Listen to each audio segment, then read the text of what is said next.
In Chapter 17, the gang arrives back in Firenze when they see smoke coming from Flora Port. It turns out that the city is having a barbecue, thanks to the Illusian army. Who could give such an order? It was Vale, but the other one. Mavir and Marnie join in, and we finally resolve the dramatic irony. Zephyr reveals to Vale that she has like a dark, messed up version of Vale, just a glimpse into Sombron's dark reality. We prepare for our biggest battle yet, a battle to defeat the 4 hounds, Hyacinth, and Vale. Buckle in, this is a long one. I first decide to fight Gris to my north. I set Anna in range to tank a Warp Ragnarok. Panette moves in for damage. Next is Jean, who gives Gris the old 1-2, finishing his first health bar.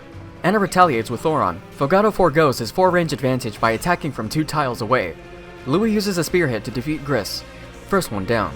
I move Rosado in to get Marnie out of her spot and start her advance towards me. Yunaka moves to block the worm in the center of the map from attacking my team, and she makes herself comfy, as she will be here a while. This causes Mavir, Hyacinth, and Vale to start charging me, which is more than I anticipated. Fogado initiates on Marnie and gets a crit, which she survives from holdout. Tamara does no damage, but a chain attack does, and takes out Marnie's first health bar. Anna follows with 2 big fireballs. Kagetsu starts with damage on Mavir, and Alir gets a perfect number of chain attacks to help take out his first health bar. Louis uses All for One to defeat Mavir with the power of friendship. Blazing Lion jump scare. Tamara still does no damage, but chain attacks on Anna's turn defeat Marnie. Yunaka keeps Hyacinth and others busy in the center for several turns. Vale reaches Yunaka, and I forget that engage attacks have a 100% hit rate, and Yunaka can't simply dodge this one. She dodges the next one. Alir and Vale have a confrontation, with Alir dealing 16 damage and taking none. Louis gambles on a 56 hit attack and misses, but some chain attacks make up for it. Another round of attacks finish Vale's first health bar. Anna misses a heavy Thoron attack, but some chain attacks land instead. Diamond steps up and adds more damage. Fogado and crew defeat Vale. Oh no, Panette was in range of a worm and gets killed, so I need to undo. In fact, I need to undo multiple times because Diamant dies to an 8% Vale crit, Diamant dies to a 21% Hyacinth crit, Rosado gets hit by a worm and dies to Vale follow-up, Diamant dies to a Hyacinth attack, Diamant dies to a Vale attack.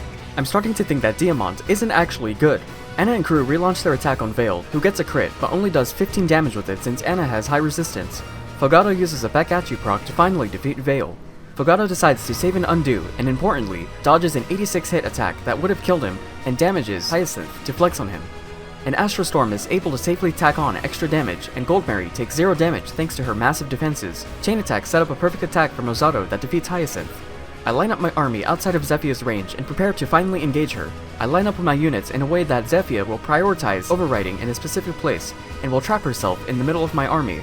Panette's Aether takes out her first health bar right after, then I follow up with Alir, chain attacks, and then finish her with Rosado's Twin Strike. After nearly 3 hours, I finally end the map. In the post-chapter cutscene, the Hounds stand around and lament the loss of Leaf's ring. Vale, whose face we don't see, quickly demands that Zephyr gives her Sigurd's ring. It's revealed that Vale is actually nice again, and shows off her incredible throwing skill by sending the ring all the way to Alir.